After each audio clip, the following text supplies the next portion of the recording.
Il Presidente. Buongiorno.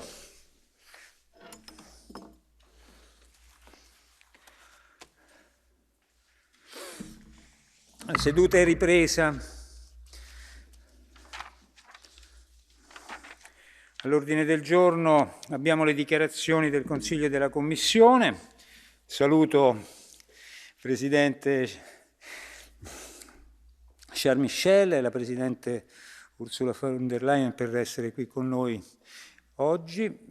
Desidero informare gli onorevoli deputati che questa discussione si svolge con un giro di interventi di oratori dei gruppi politici e ricordo che per tutte le discussioni di questa tornata non è prevista la procedura del catch the eye e del cartellino blu. Inoltre, come è avvenuto durante le recenti riunioni, sono previsti interventi a distanza dagli uffici di collegamento del Parlamento negli Stati membri. Do la parola subito al Presidente Charles Michel. Grazie.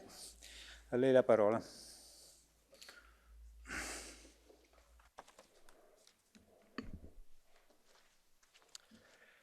Monsieur le Président du Parlement européen, Madame la Présidente de la Commission, Mesdames et Messieurs les parlementaires européens.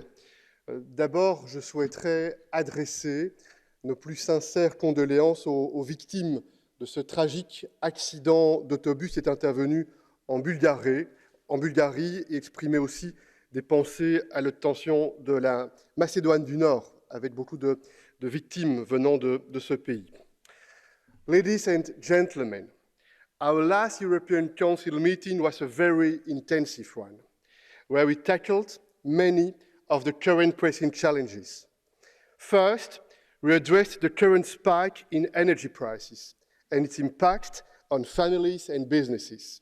In particular, it affects vulnerable citizens and SMEs that are striving to recover from the pandemic. The European Council welcomed the toolbox presented by the Commission on short-term relief measures. Member States and the Commission are invited to make the best use possible of this toolbox. We also invited the Commission to study the functioning of the gas and electricity market and the EU ETS market with the help of the European Agency for the Cooperation of Energy Regulators and the European Securities and Markets Authority. Both agencies have in the meantime given preliminary analysis ahead of the European Council in December. In any case, this price hike shows that we need an energy market that contributes to affordable prices, that's resilient and provides predictability and security of supply, and supports the transition to climate neutrality. In this regard, we are also looking forward to the Commission's upcoming proposals on the strengthening of the gas market. We also invited the European Investment Bank to speed up investment in energy transition. One point was made clear by many leaders. The current price problem is not a reason to relax our climate ambitions. On the contrary, it shows how much this transition is urgent, existential, and necessary. The European Council will come back to this important issue in December. On COVID-19, we see cases rising, so we must remain extremely vigilant. Our internal coordination is once again needed and crucial in order to ensure that measures are as current as possible. Vaccination campaigns are moving in the right direction, but we must make a final push by overcoming vaccine hesitancy and tackling disinformation. We must remain committed to international solidarity because the only way to ensure our safety is to make sure that everyone else in the world is safe through the global rollout of vaccines. Ladies and gentlemen, we had also a strategic debate on trade, and the European Council agrees that trade is a powerful instrument that brings job creation and growth. We must use trade to support our prosperity and to promote our social and environmental priorities, as well as our fundamental values. And I know This is a concern your Assembly shares, and together we must clarify our goals and set clear priorities. We want to build a level playing field, we want greater reciprocity, we want to protect our planet and promote our values, and we need to improve the process. That means greater transparency from mandate to ratification, and this would help ensure public and parliamentary support. I think our Brexit negotiation, for instance, could serve as an inspiring model. Nous avons eu aussi l'occasion d'aborder la question de la révolution digitale et nos ambitions sur le sujet, parce que nous sommes convaincus que cela peut être un moteur pour amener la prospérité, de l'innovation, des emplois et de la capacité concurrentielle. Et dans ce cadre-là, nous avons noté l'importance de progresser dans le cadre du travail législatif, spécialement sur les lois relatives aux services digitaux ou encore la loi relative au marché digital. Et nous nous réjouissons que le Conseil est maintenant prêt à démarrer et à être engagé pour la négociation avec le Parlement sur ce sujet.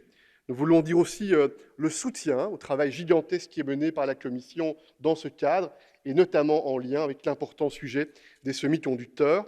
Par ailleurs, nous avons noté à quel point il était important d'être mobilisé pour renforcer nos capacités lorsque l'on fait face à des menaces en lien à la cybersécurité. Nous pensons que l'on doit consolider notre capacité de réponse européenne, par exemple en développant des capacités de gestion des crises et des incidents. Nous avons aussi considéré que la connectivité digitale est un sujet qui doit nous mobiliser en portant les valeurs qui nous rassemblent, les valeurs de confiance, les valeurs de transparence et les valeurs aussi de reddition de comptes, qui sont des valeurs que nous partageons avec d'autres pays en dehors de l'Union européenne, et pour lesquelles nous pensons qu'il faut intensifier les dialogues pour porter ensemble le plus possible des standards similaires sur cet important sujet. Ladies and gentlemen, dear colleagues, as you know, we also had a debate on the rule of law. It was the occasion to identify the exact difficulties and better understand different points of view. Our debate took place in a respectful atmosphere.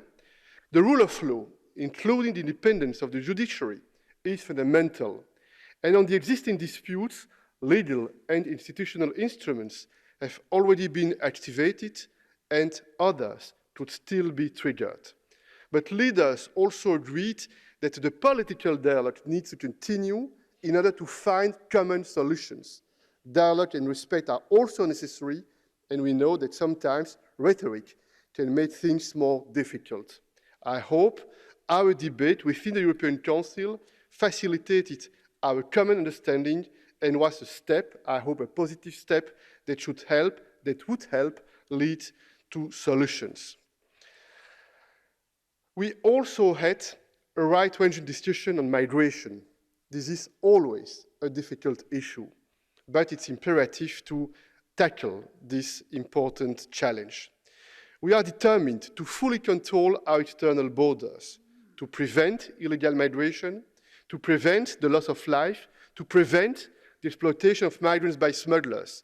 And we will not accept the distress of human beings, of migrants, to be used for political purposes. We condemn such hybrid attacks at the EU borders, and we had also the opportunity to discuss the implementation and follow-up of the conclusions of our June meeting. The aim is to strengthen the external dimension of migration, and this includes intensifying mutually beneficial partnerships and cooperation with third countries. The Commission has prepared action plans for key countries, and now it's important to implement them as soon as possible. We also discussed the internal dimension. The migration pact is on the table for many months, and we know there are different positions. This remained very sensitive, but we felt a renewed sense that work on this must be taken forward.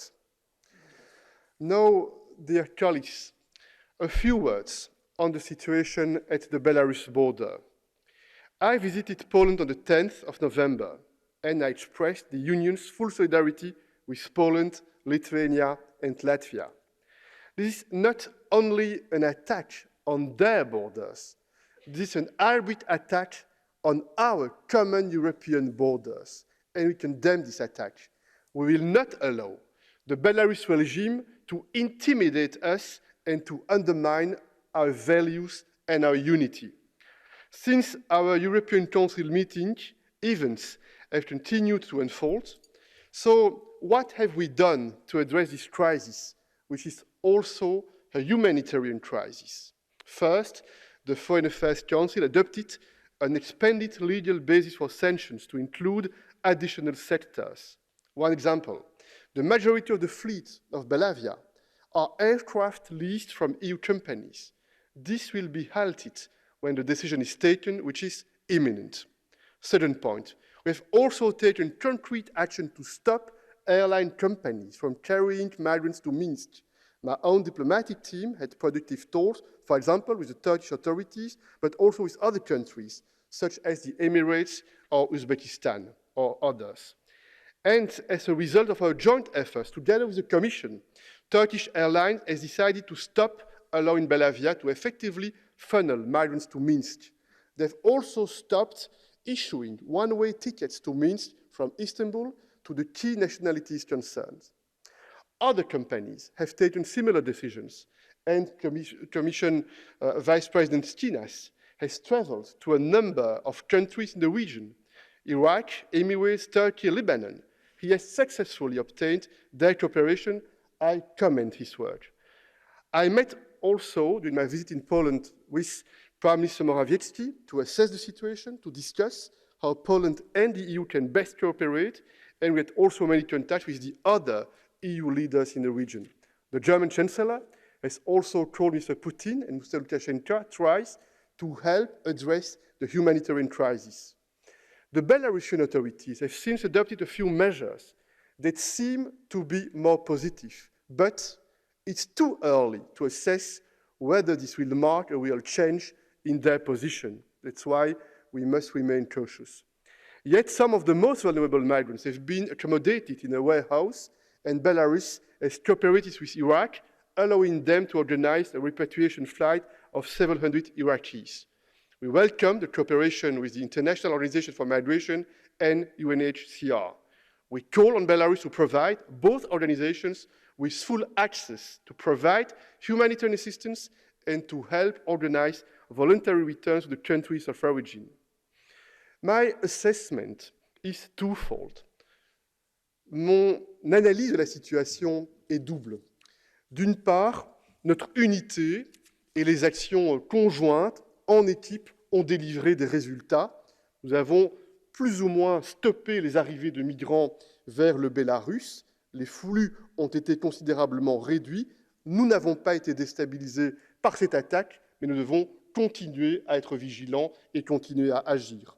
Puis le deuxième point, c'est la situation humanitaire. Nous ne pouvons pas baisser les yeux face à cette situation humanitaire, et c'est pour laquelle nous devons être déterminés à travailler afin que de l'assistance puisse être attribuée et dédicacée à celles et ceux qui sont sur le terrain et qui souffrent de cette situation. Voilà, chers collègues, en quelques mots, le résumé de ce Conseil européen. Nous avons aussi eu l'occasion, bien sûr, d'aborder quelques thèmes en lien avec les préparations des relations extérieures, notamment la COP26 qui s'est achevée il y a quelques temps maintenant, mais également les prochains sommets que nous mènerons, notamment dans le cadre du Eastern Partnership, mais également avec l'ASEAN. Je me tiens à votre disposition pour réagir à vos commentaires et à vos questions. Je vous remercie pour votre attention. Grazie, grazie Presidente Michel. Adesso la parola alla Presidente von der Leyen. Prego, Ursula.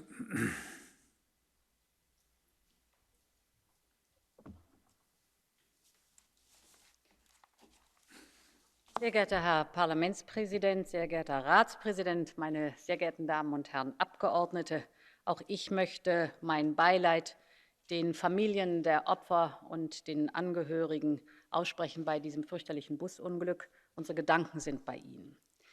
Wie bei jedem Europäischen Rat in den vergangenen Monaten war unser erstes Thema Covid. Der Druck der Pandemie ist noch nicht vorbei. Viele Mitgliedstaaten stehen vor einer weiteren Welle wegen der Delta-Variante. Dennoch sind wir heute in einer besseren Lage, dank der Impfung diese Welle zu brechen als jemals zuvor. Die Impfstoffe schützen tatsächlich. Die Daten zeigen, dass die Wahrscheinlichkeit bei Geimpften deutlich geringer ist, schwer an Covid zu erkranken, im Krankenhaus aufgenommen werden zu müssen oder daran zu sterben. Und klar ist auch, in den meisten Ländern sind die Intensivbetten heute vor allem von Patientinnen und Patienten belegt, die nicht geimpft sind oder die nur teilweise geimpft sind. Der Zusammenhang ist eindeutig. Wenn wir uns anschauen, in Ländern wie Portugal oder Spanien beispielsweise, in denen 80-90% der Erwachsenen geimpft sind, war das Risiko, an Covid zu sterben, in den ersten beiden Novemberwochen bis zu 30 Mal geringer als in den Ländern mit der niedrigsten Impfquote. Und wenn wir uns die Hospitalisierungsraten und die Sterberaten anschauen, dann haben wir es in erster Linie mit einer Pandemie der Ungeimpften zu tun. Deshalb ist und bleibt es unsere oberste Priorität, die Impfungen weiter voranzutreiben. Wir haben in der Europäischen Union noch riesige Unterschiede. In manchen Mitgliedstaaten sind nur 29% der Erwachsenen voll geimpft und in anderen wiederum über 92%. Wir müssen besser verstehen, warum manche Menschen nicht geimpft sind. Wir müssen entschlossener aufklären und informieren. Wir müssen in jede Stadt, in jedes Dorf gehen, um die Menschen davon zu überzeugen, sich impfen zu lassen und sich selber zu schützen und eben auch andere zu schützen. Zusätzlich brauchen wir Booster für diejenigen, die bereits geimpft sind. Und wir haben ja das Glück, in Europa über genug Impfstoffe zu verfügen. Sie werden sich daran erinnern, wir haben viel diskutiert. Im Sommer diesen Jahres hat die Kommission den 3. Vertrag mit BioNTech-Pfizer abgeschlossen, 1,8 Milliarden Impfdosen. Das ist nun die Basis für wirklich Boosterimpfungen europaweit und für die Impfungen der Kinder und Teenager. Ich möchte noch mal darauf hinweisen, alle Mitgliedstaaten sind an diesem Vertrag beteiligt. Das ist gut. Also lassen Sie uns weiter der Wissenschaft folgen. Boosterimpfungen helfen uns, den Immunschutz gegen das Virus hochzuhalten. Die Impfungen sind ohne Zweifel unser wichtigster Schutz gegen die Pandemie. Trotzdem sind weitere zusätzliche Maßnahmen notwendig, um die Ausbreitung des Virus zu bremsen. Das ist Abstand halten, das ist Masken tragen, das sind die Hygieneregeln. All das bleibt unverändert wichtig. Ich weiß sehr wohl, dass viele von uns es allmählich richtig leid sind. Aber wir dürfen eins nicht vergessen. In der Europäischen Union starben vergangene Woche im Schnitt täglich 1.600 Menschen an Covid. 1.600 Menschen Tag für Tag. Und deshalb sind die Impfungen und die Hygienemaßnahmen ein Akt der Solidarität und sie retten Leben. Honorable members, another topic of the European Council was the evolving situation of our border in Belarus. A particularly cruel form of hybrid threat has emerged with a state-sponsored instrumentalization of people for political ends. This is not a bilateral issue of Poland, Latvia, and Lithuania with Belarus. It is the European Union as a whole that is being challenged. This has been initiated and organized by the Lukashenko regime and its supporters, luring people to the border with the cooperation of migrant smugglers and criminal networks. When the crisis escalated round about 2 weeks ago, I was visiting the United States and the White House. And of course, the outrageous behavior of the Belarusian regime was at the focus of my discussions with President Biden. We both agreed that this is not a migration crisis. This is the attempt of an authoritarian regime to try to destabilize its democratic neighbors, a regime that held fraudulent elections, a regime that violently represses its own people, a regime that we do not recognize. And this cynical blackmail has had just the opposite effect. The whole of Europe stands united in solidarity with Lithuania, Poland, and Latvia on this issue. And Europe is acting at exceptional speed on 4 tracks: humanitarian support, diplomatic outreach to the countries of origin, sanctions against people and entities in Belarus, and sanctions against transport operators facilitating human trafficking and smuggling, and protection of the border. First, on humanitarian support. What the Lukashenko regime is doing is exploiting human beings by taking advantage of their suffering and provoking violence and loss of life for political purposes. These people are trapped on Belarusian territory because of the recklessness of the Lukashenko regime. And these people need help. And this is why we immediately got in touch with the UN agencies, IOM and UNHCR. We have set up a contact group with them. We're in constant contact, and we immediately mobilized funding to support their efforts on the ground. Second, on our diplomatic outreach, here too, I discussed with President Biden to align our efforts. So we agreed that to counter this behavior, it is important to coordinate our sanctions and to work with the countries of origin and to work with the airlines that are transporting migrants to Minsk. That is what we have done, and that is what we are doing. We are in the process of coordinating our sanctions with the United States, Canada, and the United Kingdom. I immediately tasked Vice President Skinas to engage with the key countries. He has been to Iraq, to the United Arab Emirates, to Lebanon, to Turkey, and he will go soon to Uzbekistan. HRVP Borrell convened the Foreign Affairs Council to expand the sanctions regime, and Commissioner Johansson was in Egypt. And I would like to thank all three of them for their successful work and tireless work. We already see the impact on the ground. We see that several airlines and civil aviation authorities have stopped unwarranted travel to Belarus. Furthermore, Iraq has begun repatriating nationals stranded in Belarus.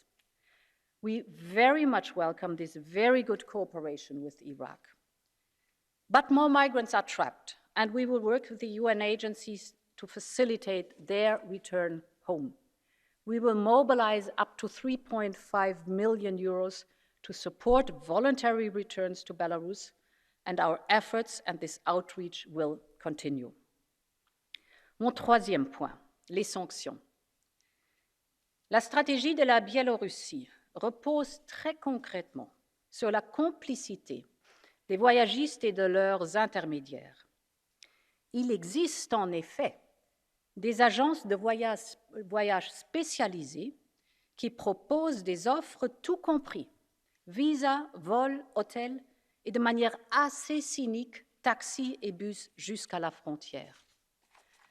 Soyons très clairs, ces migrants sont trompés par des fausses promesses infâmes.